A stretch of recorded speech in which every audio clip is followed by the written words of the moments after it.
A Big Bold Beautiful Journey is about David and Sarah, who are two single strangers meeting up in a mutual friend's wedding that leads them onto a sweeping adventure which creates a fantastical world where they potentially could end up together.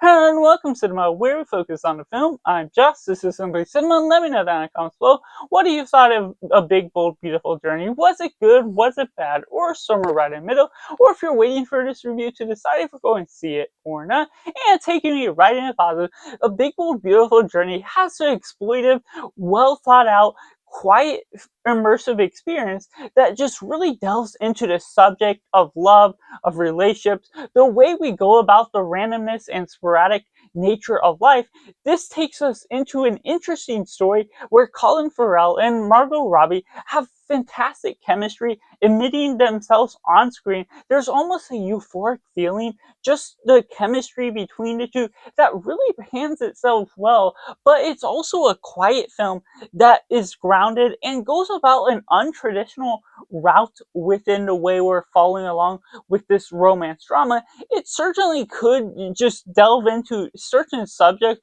such as grief, such as loss, such as the aspects of love and relationships that all intertwine themselves as well. It doesn't go heavily onto the theme of existential crisis, but there is a touch on the matters of life, where we are headed in a certain direction, dwelling on the fact of whether we are going to get married or going to find success in different areas of our life or not, without going too detailed into those matters. But it still handles each of the scenes certain well, going into different scenes of the film where there's a fantastical nature to the film,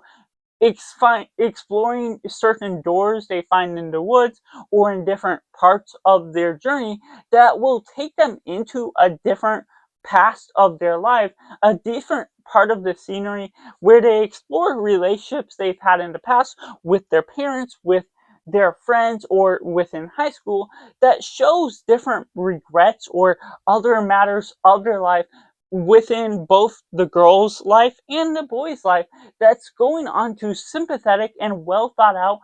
treacherous matters that goes into certain things. The director Kokanda is really great within grounding the film in its fullest nature while still feeling very unique and untraditional within the pacing it goes about. Yet it still, because it is grounded and it is slow, touches on all the quiet matters respectfully and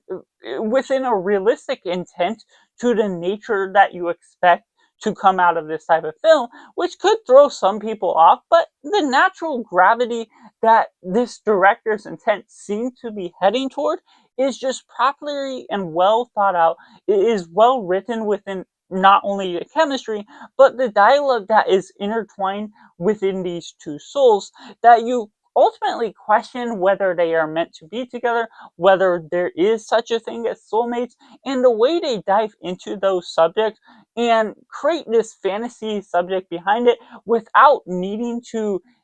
create explanations behind how they got onto this beautiful journey to begin with, based on everything that came about from the beginning, just goes about into an interesting subject and goes into the idea that there sometimes we need to go into a spontaneous journey through life, through reflection, through idealistic means to the ends that we eventually find ourselves, or learn how to move forward with past mistakes, past regrets, that this just creates visually in a well done manner, with a great visual aspect to everything that's being put out. The cinematography isn't necessarily anything huge or exploitive within a way that's unseen before, but it still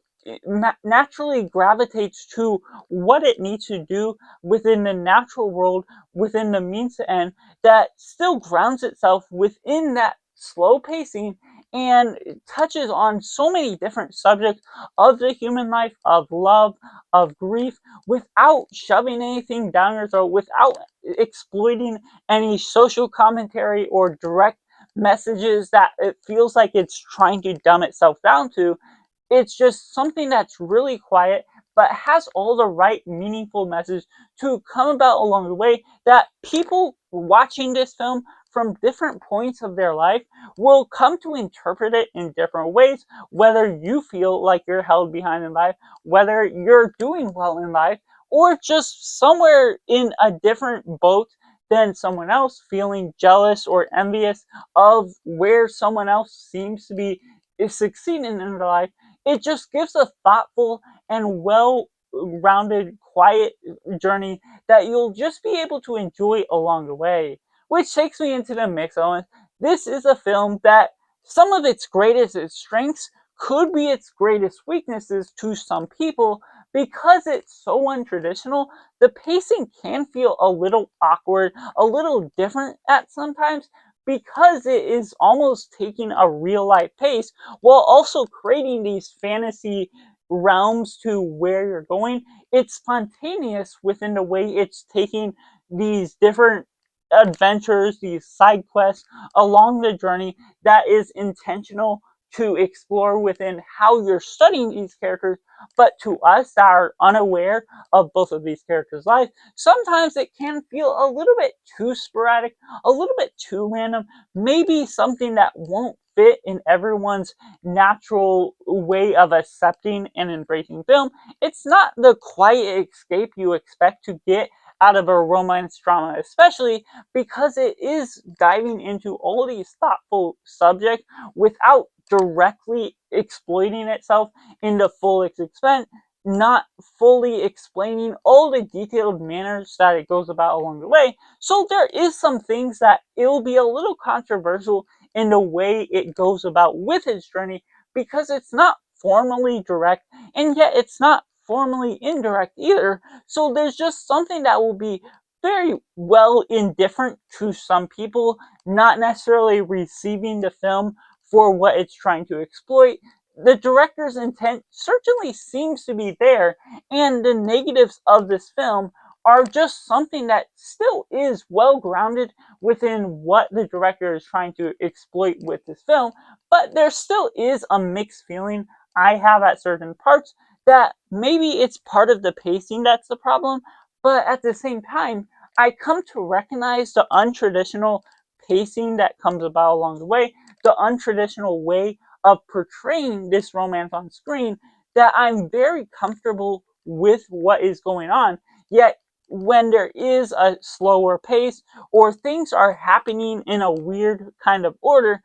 it's a little weird to come about and hard to describe what to take away from this film. But at the same time, it's not necessarily a negative I can look at and say, this is a problem with the film. It's just something that I don't know how to process it fully unless I go about to watch this film again, which I'm fully ready to go into watching this film again because it certainly has the grounded style that I am appreciating within film, but there could be something for some of the common audience members that if you aren't into grounded films that are slow moving and have these thought provoking things that you have to really digest, sometimes it could be something that has a little bit more to bite off that you have to really chew down and digest in order to really grasp what this film is going after as a whole. So that's just my personal thoughts on A Big Bold Beautiful Journey, which I have to rate a simply 7.5 out of 10. Let me know down in the comments below what you thought of A Big Bold Beautiful Journey. Was it good? Was it bad? Or somewhere right in the middle? I'd love to know all your thoughts, whether it worked for you or whether if it was a little bit of a mixed bag that didn't necessarily end up being your style. Make sure to like this video if you enjoyed it, subscribe if you haven't already to join in the film culture community where we talk about the love of cinema as a whole, and that's just all. Make sure to do yourself a favor and go watch a movie.